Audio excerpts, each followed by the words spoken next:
നമസ്കാരം. നമുക്ക് ആദ്യം തന്നെ ഒരു പസിലിൽ നിന്ന് തുടങ്ങാം. ഇതെല്ലാവരും ചെറുപ്പത്തിൽ ഒരുപാട് കളിച്ചിട്ടുള്ളതായിരിക്കും. മിട്ടുമുയലിന് വഴി കാണിച്ചു കൊടുക്കുക. നമ്മളെങ്ങനെയാണ് വഴി കാണിച്ചു കൊടുക്കുക?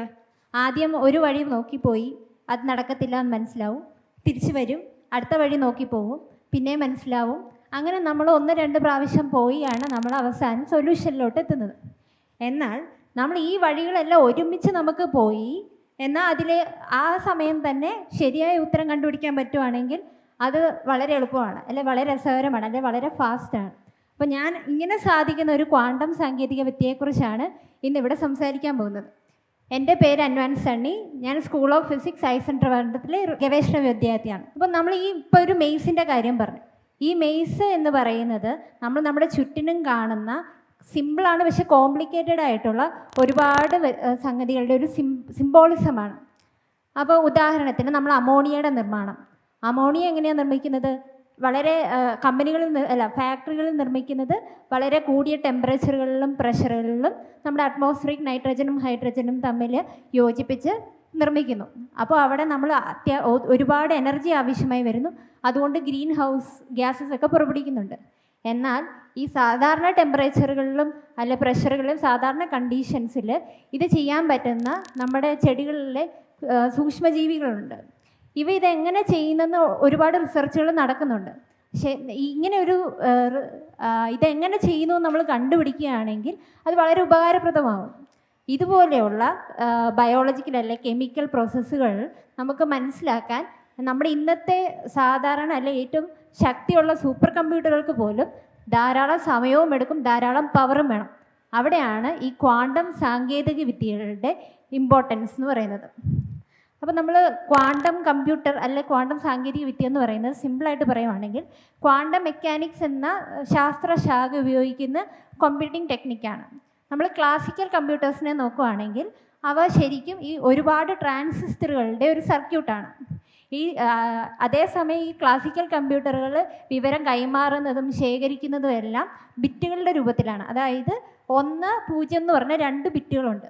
ഈ ബിറ്റുകളെന്ന് പറയുന്നത് നമ്മുടെ ട്രാൻസിസ്റ്ററിൻ്റെ ഓൺ അല്ലെങ്കിൽ ഓഫ് എന്ന സ്റ്റേജുകളാണ്. അതായത് അതൊന്നെങ്കിൽ ഓണായിരിക്കും, അല്ലെങ്കിൽ ഹൈ വോൾട്ടേജ് ഉണ്ടായിരിക്കും, അല്ലെങ്കിൽ വോൾട്ടേജ് ഇല്ല, അല്ലെങ്കിൽ ഓഫ് ആയിരിക്കും, 0 ആയിരിക്കും. നിങ്ങളെപ്പോലെ തന്നെ ഇവിടെ കുറേ പേര് ഉറങ്ങുമായിരിക്കും, അല്ലെങ്കിൽ ഉണർന്നിരിക്കുമായിരിക്കും. അപ്പോൾ 2 സ്റ്റേറ്റുകളാണുള്ളത്. ഇനി നമ്മുടെ ക്വാണ്ടം കമ്പ്യൂട്ടറുകളിൽ വരുവാണെങ്കിലും ഇതുപോലെ ബിറ്റുകൾക്ക് പകരം നമ്മളവിടെ പറയുന്നത് ക്യൂബിറ്റുകൾ എന്നാണ്.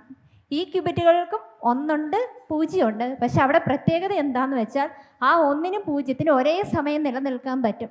അതായത് നിങ്ങൾക്ക് ഉറങ്ങിക്കൊണ്ട് ഉണർന്നിരിക്കാൻ പറ്റും, ഉണർന്നുകൊണ്ട് ഉറങ്ങിക്കൊണ്ടിരിക്കാൻ പറ്റും. അതാണ് ആ ഒരു ആശയമാണ് സൂപ്പർ പൊസിഷൻ. അതൊരു ക്വാണ്ടം മെക്കാനിക്കൽ ആശയമാണ്. ഇതേ ആശയം ഉപയോഗിച്ചാണ് നമ്മൾ ആദ്യം പറഞ്ഞ മെയ്സിൽ നമുക്ക് എളുപ്പം ഓരോ സൊല്യൂഷൻസ് കണ്ടുപിടിക്കാൻ പറ്റുന്നത്. ഇനി ഈ ക്യൂബിറ്റ് എന്ന് പറയുന്നത് നമുക്ക് ഇന്നത്തെ ടെക്നോളജിയിൽ പല വിധത്തിൽ നമുക്ക് ഈ ക്യൂബിറ്റുകൾ ഉണ്ടാക്കാൻ പറ്റും. ഇന്ന് ഞാനിവിടെ സംസാരിക്കുന്നത് സൂപ്പർ കണ്ടക്റ്റിംഗ് ക്യൂബിറ്റ് എന്ന് പറഞ്ഞൊരു പ്രത്യേക ശേഖരണം കൊണ്ടാണ്. സൂപ്പർ കണ്ടക്ടേഴ്സ് നിങ്ങൾ പലരും കേട്ടിട്ടുണ്ടാവും. കണ്ടക്ടേഴ്സ് എന്ന് പറഞ്ഞാൽ എന്താണ്? നമ്മൾ ഇലക്ട്രോൺസ് മൂവ് ചെയ്യാൻ പറ്റുന്നത്, അല്ലെങ്കിൽ നമുക്ക് ഇലക്ട്രിസിറ്റി യാതൊരു തടസ്സവും കൂടാതെ പോകാൻ പറ്റുന്നത്. അതിനെയാണ് കണ്ടക്ട് റെസിസ്റ്റൻസ് വളരെ കുറവാണ്. ഇൻസുലേറ്റേഴ്സ് എന്ന് പറയുന്നത് അതിൻ്റെ നേരെ ഓപ്പോസിറ്റ്. അതായത് ഇലക്ട്രോൺസിന് പോകാൻ കുറച്ച് ബുദ്ധിമുട്ടുണ്ട്, അപ്പോൾ നമ്മൾ റെസിസ്റ്റൻസ് വളരെ കൂടുതലെന്ന് പറയും. ഇനിയിപ്പോൾ സൂപ്പർ കണ്ടക്ടേഴ്സ് പറഞ്ഞാൽ സൂപ്പറായിട്ട് നമുക്ക് കറണ്ട് കിട്ടും. അതായത് ഒരു റെസിസ്റ്റൻസും ഇല്ല, 0 റെസിസ്റ്റൻസിൽ കറണ്ട് പാസ് ചെയ്യാൻ പറ്റുന്നതിനെയാണ് നമ്മൾ സൂപ്പർ കണ്ടക്ടേഴ്സ് എന്ന് പറയുന്നത്. ഇവിടെ ഒരു പ്രത്യേകതയുള്ളത് എന്തെന്ന് വെച്ചാൽ നമ്മുടെ ഇവിടെ ഇലക്ട്രോൺസ് അല്ല ഇതിന് കാരണമാകുന്നത്. ഈ ഇലക്ട്രോൺസ് വളരെ താഴ്ന്ന ടെമ്പറേച്ചറുകളിൽ എന്ത് സംഭവിക്കും? ഈ ഇലക്ട്രോൺസിന് പെയർ ചെയ്ത് അല്ലെങ്കിൽ ഒരു കൂട്ടുകാരായിട്ടിരുന്ന് ഒരു കൂപ്പർ പെയർ ആകാൻ സാധിക്കും. അപ്പം നമ്മുടെ ഇവിടെ ഇലക്ട്രോൺസിന് പകരം കൂപ്പർ പെയറിൻ്റെ മൂവ്മെൻ്റ് ആണ്, അല്ലെങ്കിൽ ഫ്ലോയാണ് എന്തിന് കാരണം? സൂപ്പർ കണ്ടക്ടിവിറ്റിക്ക് കാരണം. ഇത് നമ്മൾ ഒരു സൂപ്പർ കണ്ടക്ടർ എന്ന് പറഞ്ഞൊരു പ്രത്യേക വസ്തുവൊന്നുമല്ല. നമ്മൾ സാധാരണ കാണുന്ന കണ്ടക്ടേഴ്സോ ഇൻസുലേറ്റേഴ്സിനോ ഒക്കെ സൂപ്പർ കണ്ടക്ടർ ആവും. പക്ഷേ ഇതിൻ്റെ പ്രത്യേകത എന്ന് പറഞ്ഞാൽ വളരെ താഴ്ന്ന ടെമ്പറേച്ചർ, അതായത് 0 കെൽവിൻ, നിയർ ടു 0 കെൽവിൻ നമ്മൾ പറയും. അതായത് -273 ഡിഗ്രി സെൽഷ്യസ്. അത്രയും താഴ്ന്ന ടെമ്പറേച്ചറുകളിലാണ് മിക്കവാറും ഈ സൂപ്പർ കണ്ടക്ടിവിറ്റി നടക്കുന്നത്. അപ്പം ഈ സൂപ്പർ കണ്ടക്റ്റിംഗ് ക്യൂബിറ്റ്സ് എന്ന് പറയുന്നത് ഇതുപോലെയുള്ള സൂപ്പർ കണ്ടക്ടേഴ്സ് ഉപയോഗിക്കുന്ന ഒരു സർക്യൂട്ട് മേഖലയാണ്. ഇതിലെ നമ്മൾ ട്രാൻസിസ്റ്റർ പോലെ ക്ലാസിക്കൽ കമ്പ്യൂട്ടറിലെ ട്രാൻസിസ്റ്റർ പോലെ ഏറ്റവും ചെറിയ ഒരു ഘടകമാണ് ജോസഫ്സൺ ജംഗ്ഷൻ. ഇതൊരു പിക്ചറാണ്. ഇതൊരു സൂപ്പർ കമ്പ്യൂട്ടർ സർക്യൂട്ടാണ്. അതിൽ ഏറ്റവും ചെറിയ ഒരു എലമെൻ്റാണ് ജോസഫ്സൺ ജംഗ്ഷൻ എന്ന് പറയുന്നത്. അതൊന്നുമില്ല, രണ്ട് സൂപ്പർ കണ്ടക്ടറിൻ്റെ ഇടയ്ക്ക് ഒരു ഇൻസുലേറ്റർ വെച്ചാൽ, നമ്മൾ സാധാരണ സാൻഡ്വിച്ചോ കേക്കോ ഒക്കെ പറയുന്ന പോലെ 2 ലെയറിൻ്റെ ഇടയ്ക്ക് ഒരു ചെറിയ ഇൻസുലേറ്റർ. ഇവിടെ പ്രത്യേകത എന്താണെന്ന് വെച്ചാൽ നമുക്ക് യാതൊരു തടസ്സവും കൂടാതെ നമ്മുടെ കൂപ്പർ പെയറിന് ഇതിൽ കൂടെ കടന്നു പോകാൻ പറ്റും. തോന്നുന്നു നേരത്തെ നമ്മളൊരു ടോക്ക് കേട്ടു, ഈ മെക്കാനിക്സിന് പറയുന്ന പേരാണ് ടണലിങ്. ഇത് കൂപ്പർ പെയറിന് സൂപ്പർ കണ്ടക്ടർ മറ്റേ സൂപ്പർ കണ്ടക്ടറിലോട്ട് ടണൽ ചെയ്യാൻ സാധിക്കും നമ്മൾ പറയും. ഇനി ഈ സൂപ്പർ കണ്ടക്ടിങ് ഈ ജോസഫ്സൺ ജംഗ്ഷൻസ് വെച്ച് ഒരു സർക്യൂട്ടാണ് നമ്മളൊരു ക്യൂബിറ്റ് എന്ന് പറയുന്നത്.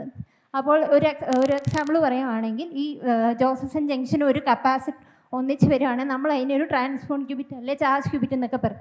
അപ്പോൾ ഇവിടെ നേരത്തെ നമ്മൾ പറഞ്ഞ പോലെ ഒരു ഹയർ എനർജി ലെവലും ഒരു ലോവർ എനർജി ലെവൽ, അല്ലെ 1, 0 എന്ന് പറഞ്ഞാൽ ഇതിൻ്റെ 2 ലെവലുകളായിരിക്കും. അതൊന്ന് കൂപ്പർ പെയർ ഉള്ള അവസ്ഥ, കൂപ്പർ പെയർ ഇല്ലാത്ത അവസ്ഥ. അപ്പോൾ നമ്മൾ ഇങ്ങനെയുള്ള ഓരോ സ്റ്റേറ്റുകളിലും എത്ര നേരം ഒരു സ്റ്റേറ്റിൽ തന്നെ ഒരു കൂപ്പർ പെയറിന് ഇരിക്കാൻ പറ്റും, അല്ലെങ്കിൽ എത്ര നേരം ആ സ്റ്റേറ്റിൽ തന്നെ നമുക്ക് നിൽക്കാൻ പറ്റും എന്ന് നമ്മൾ പറയുന്നതിന് കൊഹിറൻസ് എന്ന് പറയും. അപ്പോൾ ചിലപ്പോൾ എത്ര നേരം അത് നിൽക്കാൻ പറ്റുന്നതാണ് നമ്മുടെ ക്വാണ്ടം കമ്പ്യൂട്ടറിൻ്റെ പ്രത്യേകത, അതിൻ്റെ ശക്തി നിർണ്ണയിക്കുന്നത്. അപ്പം ചിലപ്പോൾ ഇപ്പം നമ്മൾ കണ്ടുവരുന്ന സൂപ്പർ കണ്ടക്ടിങ് ക്യൂബിറ്റുകൾ അലുമിനിയം ഓക്സൈഡ് എന്ന് പറയുന്ന ഇൻസുലേറ്റർ വെച്ചിട്ടാണ് അത് നമ്മൾ ഡെപ്പോസിറ്റ് ചെയ്ത് എടുക്കുന്നതാണ്. അപ്പോൾ ഇവിടെ എന്താ സംഭവിക്കുന്നത്, ഇവിടെ ഡിഫക്ട്സുകളുണ്ട്. അപ്പോൾ ആ ഡിഫക്ട്സ് കാരണം ഈ കൊഹറൻസ് ടൈം വളരെ കുറയുന്നു. അപ്പോൾ നമുക്ക് ഈ ഡിഫക്ട്സ് ഇല്ലാത്ത ഒരു ഓക്സൈഡ് പ്രതലം അല്ലെ ഒരു ഇൻസുലേറ്റർ പ്രതലം വേണം. അവിടെയാണ് നമ്മൾ വേറെ ഒരു മെറ്റീരിയലിനെ കുറിച്ച് ചിന്തിക്കുന്നത്. അങ്ങനത്തെ ഒരു മെറ്റീരിയലാണ് 2 ഡയമെൻഷണൽ അല്ലെ ലെയർഡ് സിസ്റ്റംസ് എന്ന് നമ്മൾ പറയും. നമ്മൾ ലെയർഡ് സിസ്റ്റത്തിൻ്റെ ഏറ്റവും നമുക്ക് എല്ലാവർക്കും അറിയാവുന്ന ഒരു എക്സാമ്പിൾ എന്ന് പറയുന്നത് നമ്മുടെ പെൻസിലിൻ്റെ ടിപ്പ് എന്ന് പറയുന്നത് ഒരു ഗ്രാഫൈറ്റ് ആണ്. അതൊരു 3 ഡയമെൻഷണൽ സ്ട്രക്ചറാണ്. നമുക്കതിനെ ഇങ്ങനെ ലെയർ ബൈ ലെയർ ഇങ്ങനെ പീൽ ചെയ്തെടുക്കാം. നമ്മുടെ ഈ സവോളയൊക്കെ ഇങ്ങനെ പൊളിച്ചെടുക്കുന്ന പോലെ ലെയർ ബൈ ലെയർ ആയിട്ട് നമുക്ക് പീൽ ചെയ്തെടുക്കാം. അപ്പോൾ ഇതിലെ സിംഗിൾ ലെയറിനെയാണ് നമ്മൾ ഗ്രഫീൻ എന്ന് പറയുന്നത്. അതുപോലെ തന്നെ ഈ ലെയർ ബൈ ലെയർ ആയിട്ടുള്ള കുറേ അധികം മെറ്റീരിയൽസ് ഉണ്ട്. സൂപ്പർ കണ്ടക്ടേഴ്സ് ഉണ്ട്, സെമി കണ്ടക്ടേഴ്സ് ഉണ്ട്, മെറ്റൽസ് ഉണ്ട്, അങ്ങനെ കുറേ അധികം മെറ്റീരിയൽസ്. ഞാനിവിടെ വർക്ക് ചെയ്യുന്ന മെറ്റീരിയൽ എന്ന് പറയുന്നത് ഒരു സൂപ്പർ കണ്ടക്ടറാണ്. അതായത് NbSe2 എന്നാണ് അതിൻ്റെ ശാസ്ത്രനാമം. അപ്പം എൻ്റെ കയ്യിൽ ഇപ്പം നമ്മൾ ലാബിൽ എന്താ ചെയ്യുന്നതെന്ന് വെച്ചാൽ നമ്മുടെ കയ്യിൽ 2 സൂപ്പർ കണ്ടക്ടേഴ്സ് ഉണ്ട്. നമുക്കത് ഒന്നിൻ്റെ മേലെ ഒന്നായി നമുക്ക് ഓവർലാപ്പ് ചെയ്യാം. അത് ഞാൻ പറയുമ്പോൾ അതൊരു വലിയൊരു സൂപ്പർ കണ്ടക്ടർ ആണെങ്കിൽ പോലും അത് ഓരോ ഫ്ലേക്കിൻ്റെയും സൈസ് ചിലപ്പോൾ മൈക്രോമീറ്ററോ അല്ലെ നമ്മുടെ ഒരു മുടിയുടെ നാരിൻ്റെ ഒരു ചെറിയ, നമ്മുടെ ഒരു മുടി നാരെന്ന് പറയുന്നത് ഒരു 50 മൈക്രോമീറ്റർ ആ സൈസൊക്കെ ആയിരിക്കും. അത്രയും ചെറിയ രണ്ട് ഫ്ലേക്കുകൾ ഒന്നിൻ്റെ മേലെ ഒന്നായിട്ട് നമ്മൾ അടുക്കി വെച്ച് കഴിയുമ്പോൾ അവിടെ ഇതിൻ്റെ ഇടയ്ക്ക് ഒരു നാനോമീറ്റർ വലുപ്പത്തിലൊരു ഗ്യാപ്പ് ഉണ്ട്, നമ്മളുടെ എയർ ഗ്യാപ്പ്. ആ എയർ ഗ്യാപ്പ് തന്നെ അവിടെ ഇൻസുലേറ്ററായിട്ട് ആക്ട് ചെയ്തു. അപ്പം വേറെ ഒരു ഡിഫക്ട്സ് ഉള്ളൊരു ഇതില്ലാതെ നമുക്ക് ഒരു സൂപ്പർ കണ്ടക്ടറിൽ നിന്ന് മറ്റൊരു സൂപ്പർ കണ്ടക്ടറിലോട്ട് ടണലിങ് പറ്റും. ഇനി ഈ ജോസഫ്സൺ ജംഗ്ഷൻ തന്നെ എന്തുമാത്രം ഒന്നിൻ്റെ മേലെ ഒന്നായി ഓവർലാപ്പ് ചെയ്യുന്നു, അതും ആ ഏരിയയും ബാധകമാണ്. അതേപോലെ നമ്മൾ നേരത്തെ പറഞ്ഞു സൂപ്പർ കണ്ടക്ടിങ് ക്യൂബിറ്റ്സ് ഒരു സർക്യൂട്ടാണ്. അപ്പോൾ നമുക്ക് അവിടെ ഒരു ജോസഫ്സൺ ജംഗ്ഷൻ അല്ല വേണ്ട, ഒന്നിൽ കൂടുതൽ ജോസഫ്സൺ ജംഗ്ഷൻസ് വേണം. അപ്പോൾ അതെങ്ങനെ ചെയ്യുമെന്നും നമ്മൾ ഗവേഷണം ചെയ്യുന്നു. ഇനി ഇത് നമ്മൾ മെഷർ ചെയ്യുമ്പോൾ ഞാൻ പറഞ്ഞു നമ്മൾ വളരെ താഴ്ന്ന ടെമ്പറേച്ചറുകളിലാണ് ഇത് മെഷർ ചെയ്യുന്നത്.